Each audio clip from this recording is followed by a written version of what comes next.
Selamat pagi saudara-saudara, salam jumpa dan jumpa lagi. Kita sudah menikmati firman Tuhan selama ini. Tentu banyak pengalaman suka dan duka sebagai pengalaman rohani, dan di dalamnya kita bertumbuh. Oleh karena itu saudara, kabar-kabarilah pengalaman itu agar kita bisa bersama-sama berdoa. Sebentar lagi kita akan mendengarkan firman Tuhan yang akan mendampingi kita di dalam perjalanan hidup kita untuk tetap berbahagia. Salam, senang sekali bertemu dengan saudara dalam renungan kita pada saat ini. Sebelum kita dengarkan firman Tuhan, mari kita bersatu dalam doa. Damai sejahtera Allah yang melampaui segala akal, kiranya memenuhi hati dan pikiranmu dalam Kristus Yesus Tuhan kita. Amin. Ya, kita akan mendengarkan pembacaan firman Tuhan. Yeskiel 16 ayat 8. Maka aku lalu dari situ, dan aku melihat engkau, sungguh sudah sampai pada masanya. Cinta berahi, aku menghamparkan kain ku kepadamu dan menutupi auratmu. Dengan sumpah aku mengatakan perjanjian dengan engkau. Demikianlah firman Tuhan. Dan engkau itu, engkau aku punya. Terima kasih. Kita akan mendengarkan pertanyaan yang kritis pada saat ini. Apakah karena kehebatan mereka atau kebaikan mereka sehingga Tuhan menjadikan mereka sebagai umatnya? Mohon penjelasannya ya Amang. Terima kasih. Ya, terima kasih.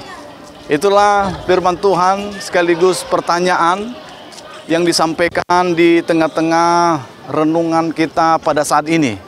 Dan kita tahu bahwa melalui firman Tuhan hari ini ada kata-kata Tuhan menyangkut tentang bangsa Israel.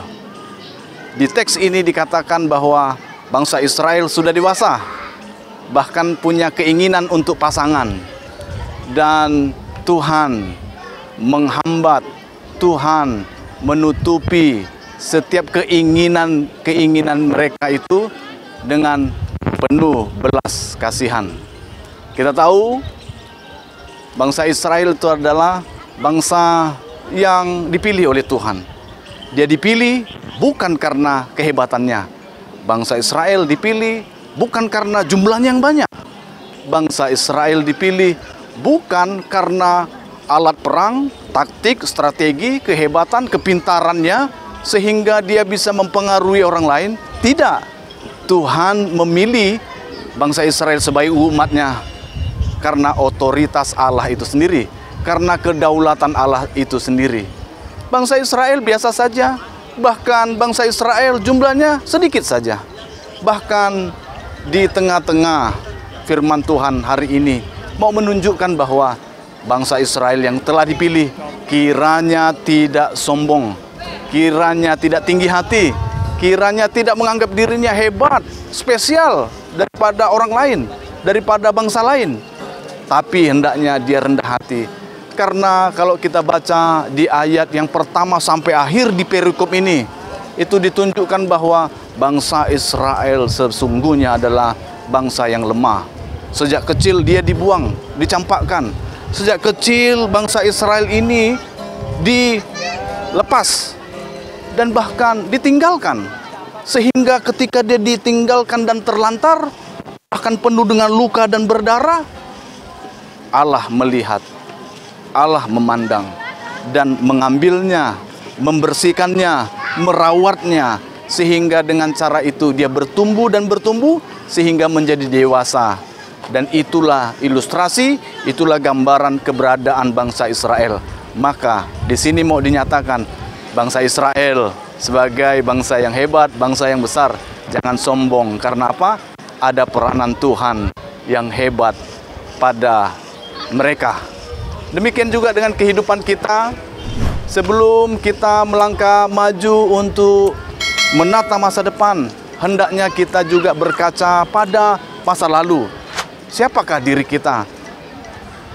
Dulu kita adalah orang yang lemah. Dulu kita adalah orang biasa. Kalaupun banyak dari antara kita, kita berasal dari kampung. Kita berasal dari orang-orang yang tidak berpengaruh apa-apa. Tapi saat ini, mungkin Tuhan sudah memberikan jalan dalam kehidupan kita, keberhasilan, kesuksesan, kehebatan, pangkat, jabatan. Tapi biarlah dengan semua yang kita peroleh itu tidak membuat kita menjadi sombong, namun rendah hati, namun mengagungkan Tuhan. Namun selalu senantiasa memuliakan nama Tuhan dalam kehidupan kita. Dan berkata, aku hanyalah hamba yang tak berguna. Saya hanya melakukan apa yang bisa saya lakukan demi kemuliaan nama Tuhan. Demikianlah yang seharusnya kita lakukan dalam kehidupan kita sehari-hari. Oleh karena itu, dengan kesuksesan yang Tuhan berikan, pakai itu untuk memuliakan nama Tuhan. Pakai itu untuk senantiasa kita jadikan alat untuk membantu orang lain, menolong orang lain.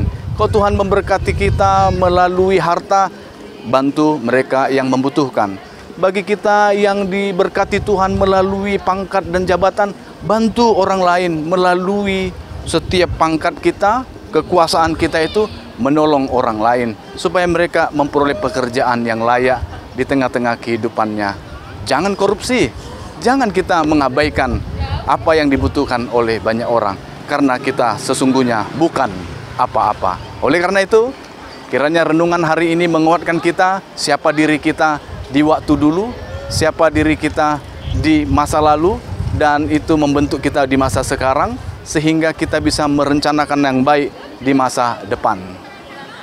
Saat ini saya berada di Kota Tua, di mana Kota Tua ini merupakan peninggalan masa lalu dari Belanda, dari penjajah, dan ini tetap ada dan dilestarikan untuk menghargai sejarah, supaya kita bisa melihat bahwa pernah ada tempat ini sesungguhnya untuk mengukir masa depan yang indah di dalam Indonesia.